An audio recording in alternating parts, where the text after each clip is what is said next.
Hello, and welcome to James, the Lesser Express Lane, where we get you in and out as fast as possible. This show, Mushoku Tensei, Jobless Reincarnation, is a fucking trip. It starts off your typical Isekai.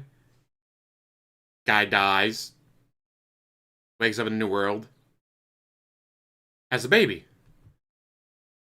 But being reincarnated, he remembers his old life, he remembers everything, so he's like, okay, what the hell's going on? Who are these people? Where am I? Okay, this looks like medieval Europe. Weird. But okay, whatever. I can get used to this. Along the way, he realizes he's not in medieval Europe. He's in a whole new world. A world where magic is something that exists. He finds that he has magic, and all the books he's reading, after he teaches himself how to read the language of that world, it's all, oh, once you reach your limit, there's no way to surpass it. If you have 10 mana, you can only have 10 mana for the rest of your life. If you have 50, you have 50 for the rest of your life. Well, by training from a young age and ignoring the books because screw you guys, he expands and gets stronger and more powerful. Along the way, his dad cheats on his mom with the nanny / maid.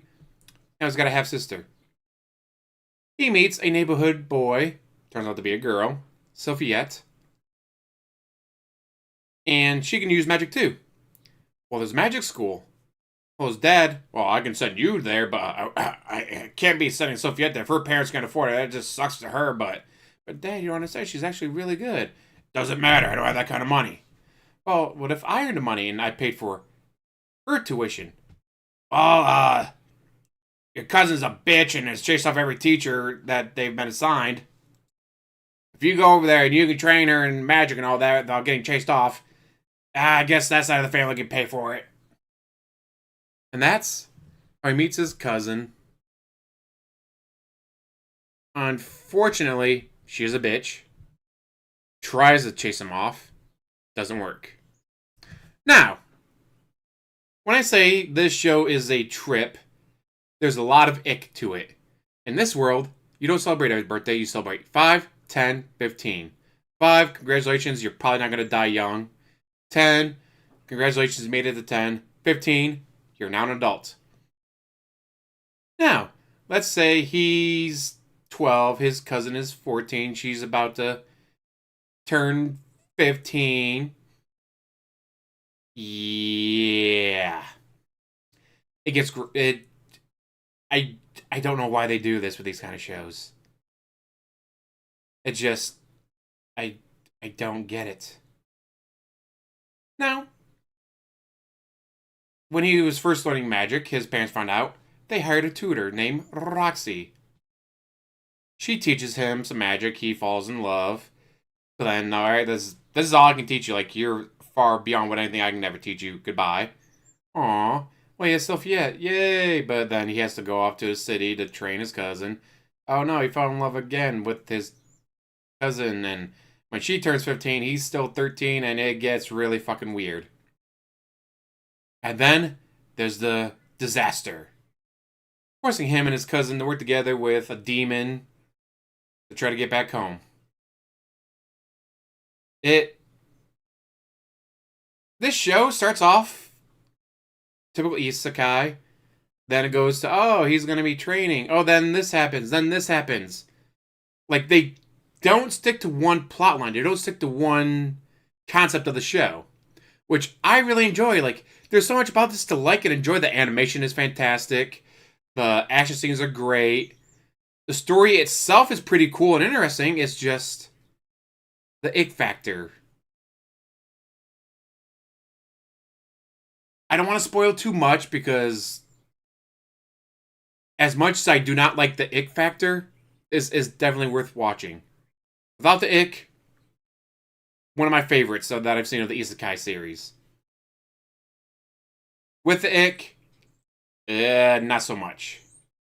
It goes from top 20 anime to top 100 anime. Which, if you ask me, still very much worth watching.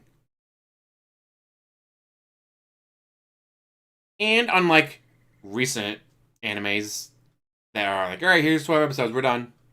Oh, season 2? Ah, that's gonna be 3 years from now. Have fun. If you get a season 2 at all. There's already 2 seasons out. And each one is way more than 12 episodes. And like I said, like the story itself will be like, all right, the first few episodes are about this. Next few episodes are about that. So you're getting multiple shows in one with enough episodes to fill out 4 seasons of a typical anime. It is just really good. I just do not like the ick factor of it all. It's like, oh, okay, he's gonna meet his cousin Eris. She's a bitch. They hate each other, and then they stop hating each other when stuff happens. And it's like, no. What about Sophiette? What about Roxy? Why are you doing this? And it's like, oh, well, now he's going to here. Well, now he's going to there. Now he's doing this. Now he's on an adventure. Well, now he's an adventurer, and he gets signed off to quests with people. Now he's doing that. Oh, well, they got to split up with this party member for a while after the man god shows up, and the dragon god hears about this, and this happens, and that happens, and there's just so much that goes on. And again, the animation is just fantastic. The stories themselves are really good. When you meet a new character, it's like, okay, how is this new character gonna add to the story? Because very rarely does a new character show up and they don't add to the story. Like some shows, whatever, it's like, oh wow, here's a new character, and everyone hates that character, and it's like, why is this person added to the show? Please kill them off. In this show, when a new character gets added, it's like, okay, they're interesting. They had a new dynamic.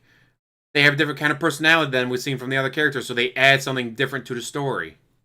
It is just, there's just so much good going on in the show. It's just, it could be, but then again, I guess the ick factor is one of the things that sets it apart. Because it's not just the whole, oh, Eris is 15, he's 13, and well, for her 13th birthday, she wants. There's a lot of stuff in this that is more.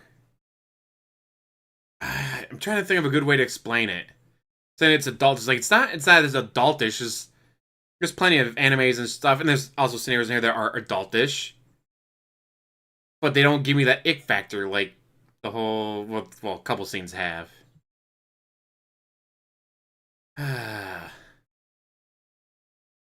I'm really hoping it gets a 3rd season because this is just really fucking good. I want fucking more, even with the ick factor. Normally enough ick factor, and nope, I'm done. But not this show. This show is just that good. God. What do you guys think? Have you watched it yet? If you have, let me know. If you haven't watched it yet, I would say watch it. It is very good, even with the ick factor. Without the ick factor, 9 out of 10. With it, 7 out of 10. Definitely check it out. And as always, like, subscribe, comment down below, and have one hell of a day.